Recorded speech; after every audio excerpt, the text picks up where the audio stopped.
Well, let's quickly get your reaction, gentlemen, to what we just saw in terms of what they said, how if you have any challenge, you can raise it and then they will wait in that FIRS. What do you think? Well, it's not as easy as he has presented it. Because I know that quite a number of business people, sometimes you are in the middle of nowhere.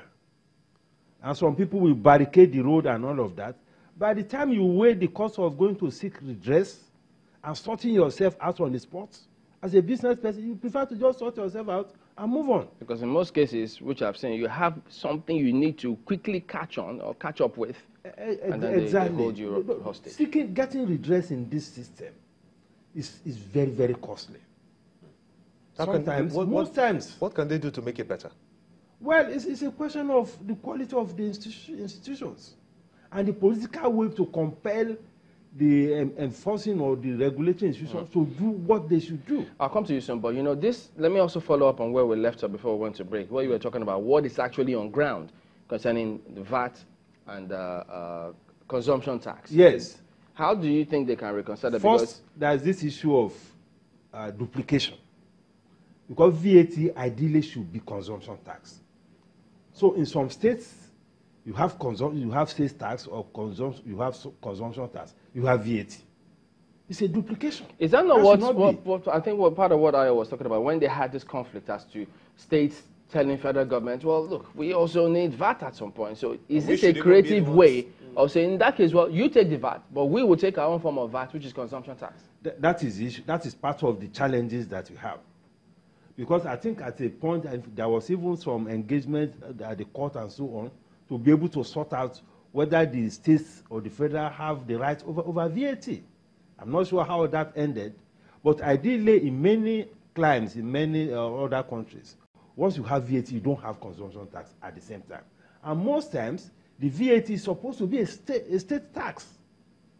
Because part of the problems you have with this federation now is that you have a business activity taking place in your domain. You collect the VAT.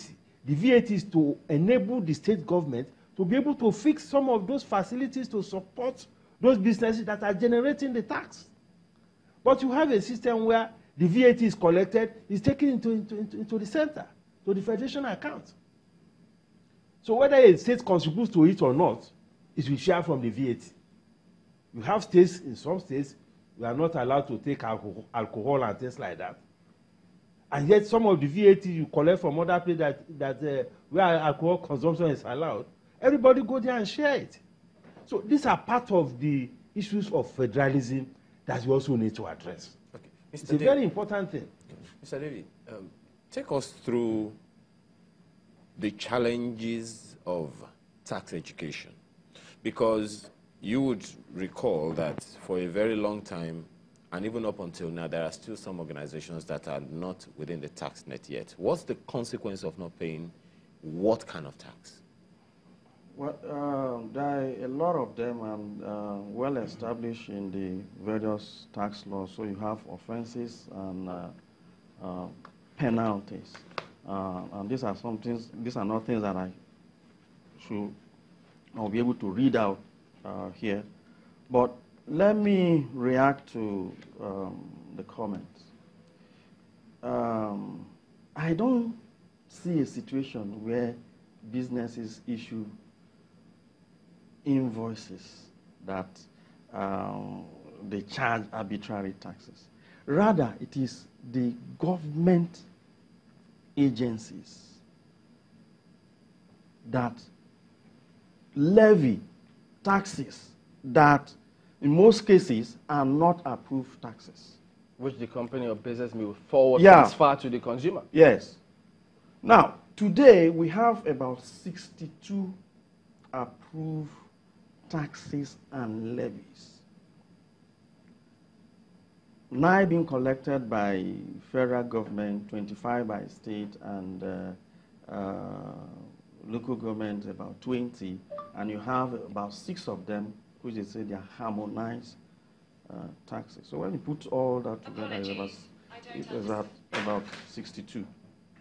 Now, when you have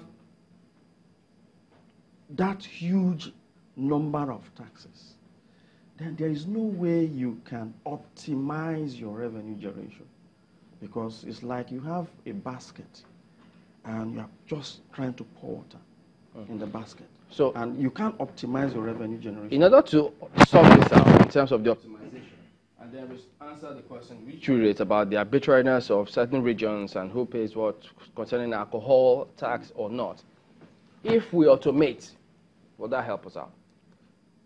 Automate collection. Because I know they've talked about at some point that, look, some people collect, they don't remit to the government quarters. So if they automate that collection, wouldn't that help us? Well, you have to clarify or review your tax laws first.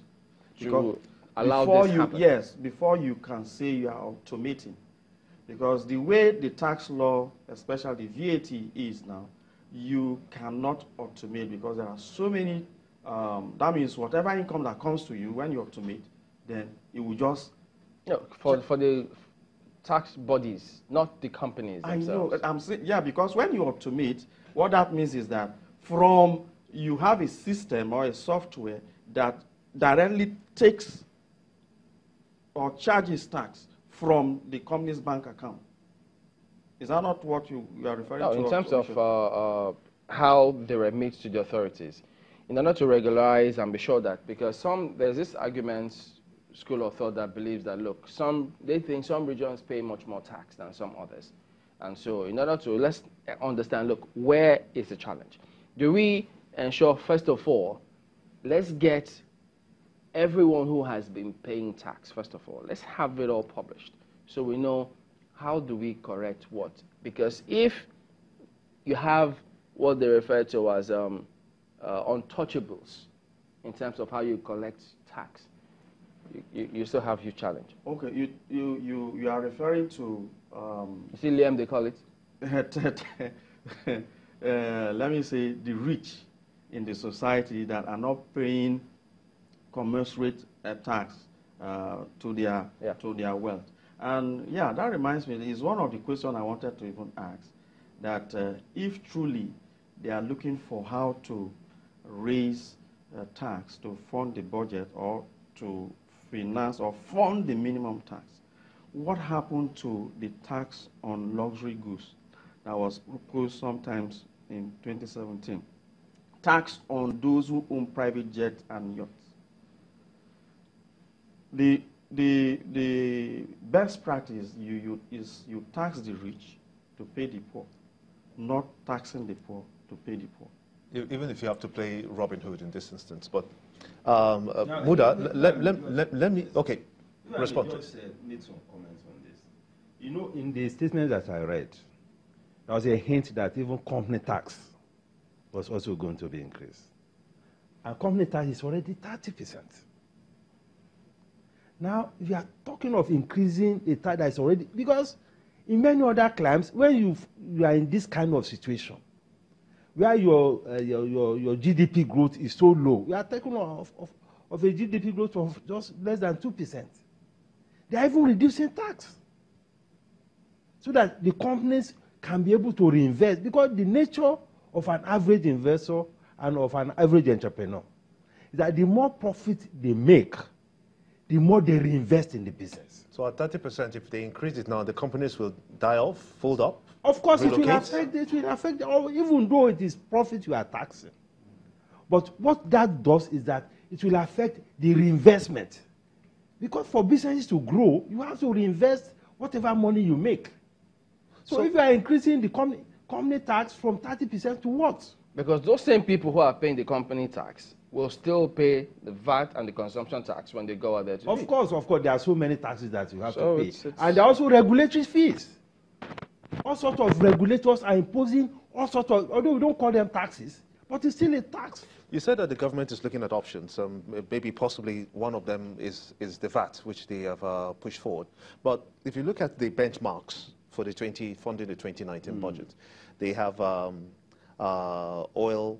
The benchmark is $60 per barrel for oil, and 2.3 million barrels per day production of our local petroleum here. But did the government